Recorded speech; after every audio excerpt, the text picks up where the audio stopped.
गोव्याची ट्रिप आटोपून आम्ही माघारी पुण्याकडे निघालो होतो। आमचे 4-5 दिवस अगदी मजेत गेले। मी, विशाल, राहुल आणि पारस गोवा आणि कोकण प्रत्येकाने आयुष्यात एकदा तरी बघावं असं सुंदर निसर्गरम्य ठिकाण। माणगाववरून ताम्हिणी घाटामार्गे आम्ही पुण्याकडे निघालो होतो।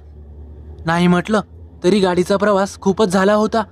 वेळ मध्यरात्रीची 12-12:30 वाजले असावेत। आमचा ताम्हिणी घाटातून प्रवास सुरू झाला। रस्त्याने एकसुद्धा गाडी नव्हती, फक्त एक गाडी, ती म्हणजे आमची। 60-70च्या स्पीडने चाललेली आमची गाडी अचानक गचके खाऊ लागली। विशालने गाडीचा स्पीड कमी केला आणि हळूहळू गाडी बंद पडली। घाटाच्या मध्यावर गाडी बंद पडली होती। सगळीकडे अंधार पसरला होता। आम्हाला कुणालाच काही समजले नाही। अंधार तर इतका होता की त्या काळोखात आम्ही एकमेकांनाही दिसत नव्हतो। गाडी बंद पडली वाटतं, विशाल बोलला। जशी गाडी बंद पडली तशी रातकिड्यांची किरकिर एका सुरात ऐकू यायला लागली। त्यांचा स्पष्ट आवाज आमच्या कानी पडला। विशालने पुन्हा गाडी चालू करण्याचा प्रयत्न केला, पण गाडी काही केल्या चालू होईना। आम्ही चौघेही गाडीच्या बाहेर आलो। विशालने तोपर्यंत बॅटरी लावून सर्व चाके व्यवस्थित आहेत का याची खात्री केली। आमच्याजवळ आता दुसरा काही पर्याय नव्हता। या रस्त्याने कोणी आलं तर मदत मागायची इतकंच आमच्या हाती होतं, परंतु इतक्या रात्री कोणीही मदतीला येईल असं वाटत नव्हतं। रात्रीच्या वेळी या घाटातून खूपच कमी लोक प्रवास करतात आणि त्यातही मदतीला कोणी थांबेल याची काही खात्री नाही। आम्ही दोघेही गाडीतून खाली उतरलो आणि आम्ही तिघांनी गाडी ढकलून चालू करण्याचा प्रयत्न केला, पण गाडी काही केल्या चालू होईना। एकतर गाडीच्या बॅटरीला काहीतरी प्रॉब्लेम असावा किंवा दुसरं काहीतरी कारण असावं असं आम्हाला सुरुवातीला वाटलं।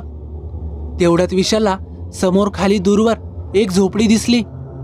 झोपडीमध्ये एक मिणमिणता दिवा चालू होता, म्हणजेच त्या ठिकाणी कोणीतरी राहत असावं। चल, आपण त्यांच्याकडे जाऊन काहीतरी मदत मागूया।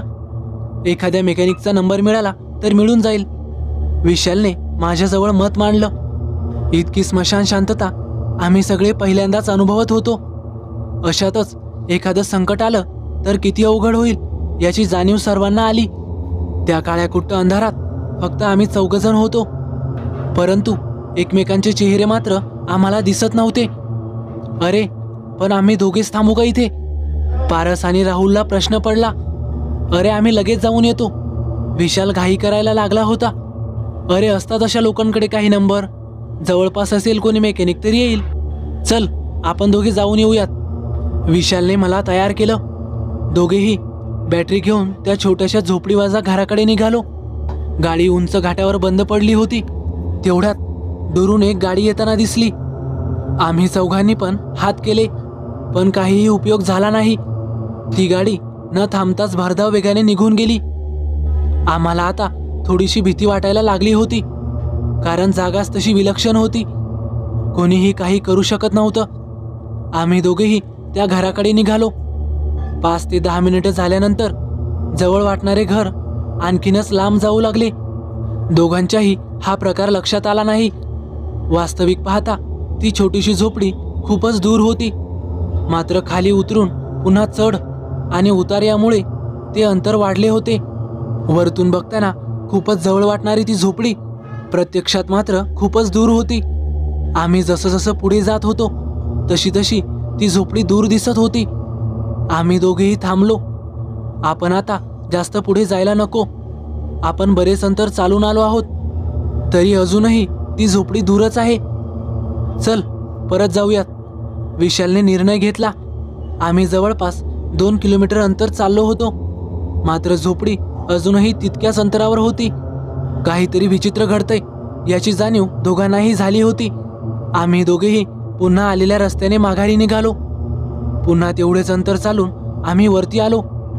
आम्ही दोघेही घामाने भिजून ओले चिंब झालो होतो।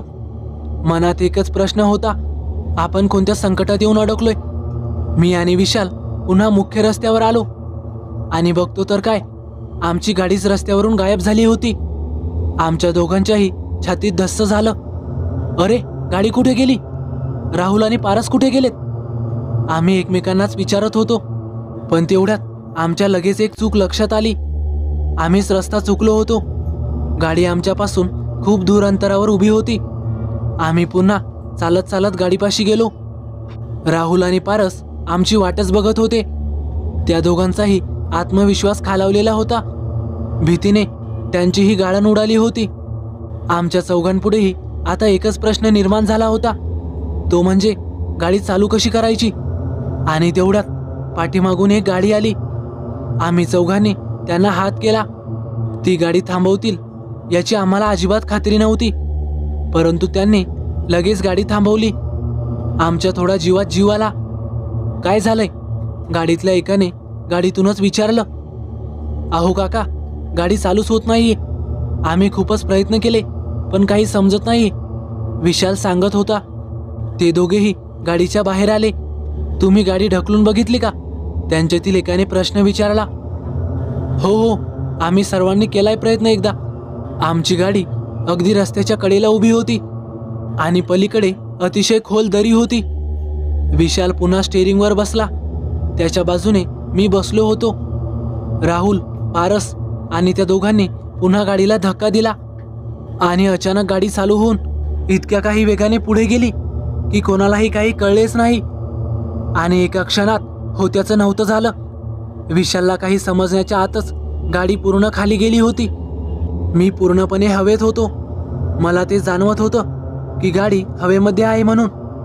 बाजूला विशाल आहे की नाही याची सुद्धा मला जाणीव नव्हती. माझे डोळे आपोआप बंद झाले. मला आता प्रतीक्षा होती ती पुढच्या क्षणाची. आता पुढे काय होईल? पाठीमागून फक्त एक ओरडण्याचा आवाज ऐकू येत होता. अरे गाडी गेली, गाडी. हळूहळू तोही आवाज कमी होत गेला. आम्ही काही क्षण हवेतच होतो. माझे डोळे बंद होते.